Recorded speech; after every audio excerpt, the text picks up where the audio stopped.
Bom dia, meu nome é Natan, faço parte do MIL, Movimento Inclusão Legal, e nesse pouco tempo gostaria de lembrar para que pudéssemos ter uma noção e até mais ação por conta dos responsáveis, que é muito grande.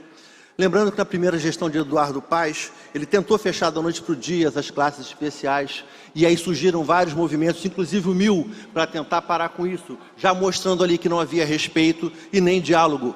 A secretária de Educação à época, a Cláudia Grabois, ela assumiu que não tinha um projeto político-pedagógico voltado à pessoa com deficiência. Então, a minha fala vai se pautar aqui entre a falta do diálogo, a falta da proposta político-pedagógica e a transparência também. Então, durante a pandemia, a gente viu o adoecimento não apenas por causa da pandemia, mas a saúde mental dos responsáveis, das próprias crianças que voltaram com transtorno de ansiedade, as que conseguiram voltar, né? Nessa gestão a gente tentava o diálogo com a Secretaria Municipal e nada, sempre com atraso, as mães ansiosas, as que tinham consciência, que não embarcaram naquela fala negacionista do governo Bolsonaro, genocida, né? De que a vacina não valia nada, essas mães tinham medo de mandar os filhos para a escola, autistas que não queriam colocar máscara, não tinham como. E cadê? Cadê o diálogo?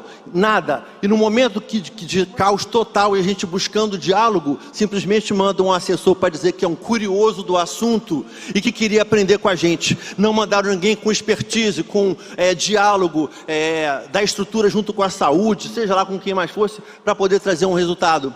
Então, realmente, Eduardo Paes não dá mais, gente. Ele tem que sair e levar essa equipe dele. A gente está errando nas nossas eleições. A gente está errando quando coloca aqui, nós temos os representantes dessa casa, poucos a gente vê aparecer para votar, para ouvir, né? Mandato de pauta única não dá mais. O problema sempre tem que ser de todos. Essa casa tem que olhar de outras maneiras. Os que não estão aqui, vamos olhar, não vamos reelegê-los. Estão fechados com o governo. Assim não tem condição. Então o que acontece? A gente não tem transparência, né? A lei, se não me engano, na própria Constituição, tem um artigo, acho que 212, diz que tem que haver, no mínimo, né? Teto não, ali embaixo, 25% de investimento da arrecadação. Não há transparência nesse governo, Fundeb não se sabe para onde vai. E o fato agora dos AAEs, nós temos aí sempre questões pontuais para apagar incêndios, e a gente não vê uma solução permanente. Simplesmente o último concurso foi feito com vagas temporárias. Isso vai acabar, isso não é política pública, isso é uma ação pontual daquele governo. Então, ou seja, a nossa solicitação é que a gente já viu que não tem, na verdade solicitação não, temos que mudar a nossa ação. Não adianta mais buscar esse diálogo com o executivo, com quem está no governo. A gente tem que lotar essa casa aqui e insistir para que a gente venha por meio do legislativo ter, de fato, leis e ações que possam contemplar as pessoas com deficiência. Muito obrigado. Palavra Renan Ferreirinha. Presidente, vou tentar responder algumas principais situações que chegaram aqui. Primeiro, foi colocado a necessidade dos convênios com as universidades, tá? A gente faz isso e a gente buscou fazer com que esses convênios pudessem ser mais céleres. Tá, existe uma burocracia quanto a isso. Eu me reuni, falei com reitores, o Will entrou em contato com muitos também, para que a gente consiga diminuir algumas situações. Mas ainda dá para fazer mais. Por quê? Porque a situação, ela acontece tanto do lado da secretaria, quanto do lado da universidade, que precisa dar os documentos, fazer as situações que são pertinentes para isso. Então, acho que é uma situação que ela merece uma continuidade para a diminuição dessa burocracia. No que diz respeito às CREs, tá? A gente tem olhado, Medina tem liderado sobre isso, a gente tem buscado uma melhor relação no que diz respeito ao fluxo das situações que chegam no nível das CREs.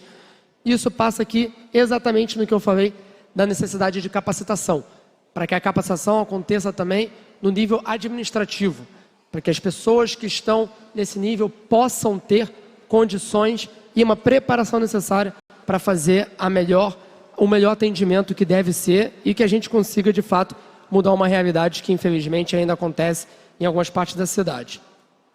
No que diz respeito à prova didática adaptada, é o que eu respondi para a vereadora Luciana Novaes. A gente vem avançando nessa adaptação. tem diversos exemplos que aconteceram, mas não acontece ainda para todos. E tem que ser uma obsessão nossa, uma obsessão da educação especial, DH, para entender não só essa adaptação, Joyce, que você colocou, no que diz respeito a... Joyce Jack aí, ó. Não só no que diz respeito a prova ser adaptada, mas como você falou na questão pedagógica. E aí é o seguinte, a gente aqui também quer apoiar o máximo desse desenvolvimento pedagógico, entendendo o aluno na sua individualidade. Então, acho que é uma coisa que vem olhando. Tá? Você mencionou aqui uma das fontes do Fundeb, né, que tem, como você falou, não é todo esse valor, mas é próximo. Mas só para você ter uma noção, a folha, só de folha, a gente tem 7 bi. Então, só para você ter uma noção do que é isso. E, de novo, como deve ser numa secretaria que tem muitos profissionais e que necessita de pessoal para entregar suas políticas públicas. Os pontos que foram colocados também aqui, a Gleice Mandopolo também colocou alguns pontos importantes aqui. Eu acho que o principal é a questão das CREs. Acho que aqui eu coloco o que eu falei lá no começo sobre as barreiras atitudinais. Acho que são situações reais que acontecem e que nos entristecem quando são relatadas e que vocês podem ter certeza que à medida que são relatadas, e muita gente eu pergunto e falo o seguinte, vereador Márcio Santos, aonde, quem fez? Porque a gente precisa saber isso. Isso é importante. É importante para que a gente consiga fazer a adequação necessária. Isso não é uma questão de falar assim, é porque sim, se acontecer uma coisa que não está esperado para o atendimento público, a gente precisa estar adequando isso. Então, tem essa situação. E eu acho que tem uma outra questão de que é olhar para o macro e para o micro. Toda a nossa discussão aqui, ela passa 90% por situações estruturantes de toda a nossa cidade, educação especial. Mas resolver questões pontuais que também surgem em escolas, também é muito importante. Então, acho que é uma coisa que a Gleice pontuou, de passar a ter esses encaminhamentos, passar a ter... Isso aqui foi pontuado em Sepetiba, que a gente conseguiu resolver. Isso aqui foi pontuado em Vila Kennedy, que a gente conseguiu resolver. Ter essa maior celeridade, esse fluxo, como a gente vem trabalhando.